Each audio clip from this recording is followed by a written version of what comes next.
Thousands of students worldwide are participating in an international robotics competition held in Singapore. Among them are youths looking to pursue a career in STEM. One such student, as Clara Lee finds out, is already taking steps towards that goal.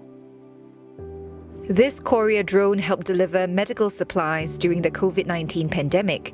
It's the brainchild of 17-year-old Nehal Wadhwani, who helmed the project's programming team. Now, she's leading a new team of students to clinch a win at this international robotics tournament. Besides a victory, Ms. Wadhwani has also set her sights on attending the Massachusetts Institute of Technology and pursuing a career in STEM. My name is Nehal Wadhwani. I am currently doing the CAPE certificate program. I am studying physics, chemistry, and pure mathematics. My interests in robotics stemmed from the first coding workshop I did when I was in Form 1. And from there, I built my interest in coding. And once I was in Form 3, I attended the Optronics AP program, where I got to build like a medical drone, which really cemented the fact that I wanted to become an engineer. And my experience in STEM has grown from there. This medal was for winning the 2023 Temasek Women in STEM Award at FIRST Global, one of 3 awardees internationally. I won the award for being an engineering role model to young women in St. Lucia, and due to my experience in STEM education as well as my technical qualifications, I was very honored to win the award. With this award, I do receive a grant and 50 robotics kits to host a nationwide robotics program in St. Lucia to continue encouraging young women in St. Lucia to get into STEM, get into robotics, to give young St. Lucians the opportunities that were not very much there when I started.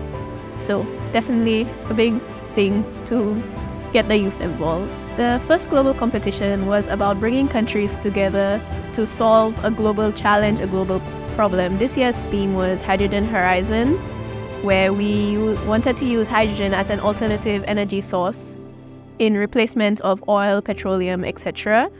So the game consisted of different teams essentially collecting hydrogen oxygen balls, water, and sorting them into the hydrogen oxygen components separately and later creating a hydrogen fuel cell. It was definitely a very interesting experience. We had our stressful moments, but I also learned a lot.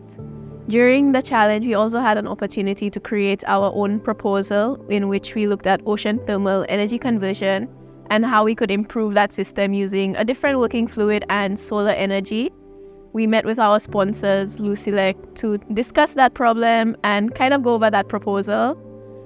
Otherwise, we also built the robot. We faced technical challenges as well as receiving our kit very late. So definitely many challenges along the way that we took step by step and we overcame. It was a fun experience. We got to meet different cultures, different teams, different individuals. We had a lot of fun in the matches. And yeah, I learned a lot.